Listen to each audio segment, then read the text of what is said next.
जय जय रघुवीर समर्थ. नमस्कार, मी अमृता ओक.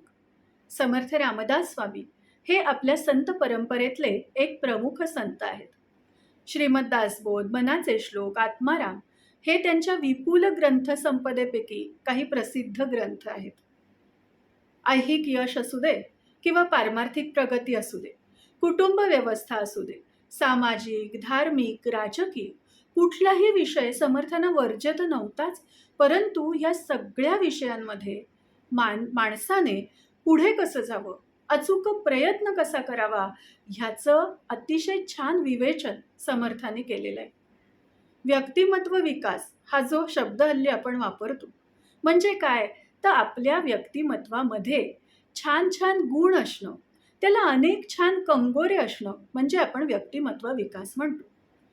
हा जर व्यक्तिमत्व विकास साधायचा असेल तर समर्थांच्या अनेक ओव्या त्यासाठी उपयुक्त आहेत.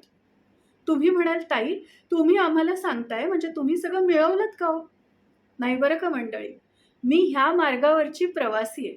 म्हणजे काय, तर माझं व्यक्तिमत्व छान व्हावं, मला सद्गुण प्राप्त व्हावेत, मलाही भरपूर यश मिळावं असं मला वाटतं. आणि हे मिळवण्यासाठी समर्थांच्या अनेक ओव्या, अनेक विचार मला उपयुक्त ठरतात. मग माझ्या मनात आलं, हे विचार, हे सूत्र, ही गाईडलाईन्स आपण सगळ्यांबरोबर शेअर केली तर सगळ्यांना त्याचा उपयोग होईल. आणि म्हणून रोज अगदी थोडक्यात आपण हे बघणार आहोत की समर्थांनी आपल्याला काय बरं सांगितलंय, आपल्याला कशा पद्धतीने वागायचं आहे आपल्या आयुष्यात. एक साधं उदाहरण देते. बघा, हल्ली आपण म्हणतो मॅनिफेस्टेशन टेक्निक. म्हणजे काय, आपण मनामध्ये जे विचार करू तसं तसं आपल्याला प्राप्त होईल. आता गंमत बघा हा, मनाचा 61वा श्लोक आहे. उभा कल्पवृक्षातळी दुःख वाहे, तया अंतरी सर्वदा तेची आहे. म्हणजे काय माहितीये का मंडळी, कल्पवृक्ष नावाची एक संकल्पना आहे. समजा तो कल्पवृक्ष आपल्या इथे आहे आणि त्याच्या खाली उभं राहून आपण जी कल्पना करू, मनात जे मागू ते आपल्याला मिळतंय. पण समर्थ हेच सांगू पाहतायत की त्या वृक्षाखाली उभं राहून सुद्धा तुम्ही जर तुमच्या अपयशाचा पाढा, तुमच्या दुःखाचाच पाढा वाचला तर काय उपयोग. म्हणजेच काय, समर्थ आपल्याला थोडक्यात आपल्या मनाशी संवाद कसा साधायचा आहे, आपल्या मनाने काय विचार करायचा आहे हे सांगतायत.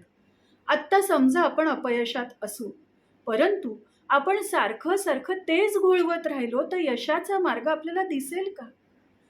त्यासाठी आपण काय केलं पाहिजे, हे मनाच्या श्लोकांमध्ये, दासबोधामध्ये, त्यांच्या अनेक स्फुट रचनांमध्ये आपल्याला मिळतं. मंडळी, आता आपण ह्याच्या पुढच्या काही भागांमध्ये ही सूत्र बघणार आहोत आणि आपलं जीवन चांगल्या मार्गाकडे, सद्विचारांकडे आणि सत्कृतीकडे नेणार आहोत. तेव्हा मंडळी, चला समर्थांनाच प्रार्थना करूया की आम्हाला तुम्ही चांगली बुद्धी द्या आणि तुमच्या वाङ्मयामधून जे आपण मौलिक धन, मौलिक विचार घेत आहोत त्याप्रमाणेच आमच्या हातून कृती होऊ दे आणि आम्हाला तुम्ही छान यशस्वी करा. जय जय रघुवीर समर्थ.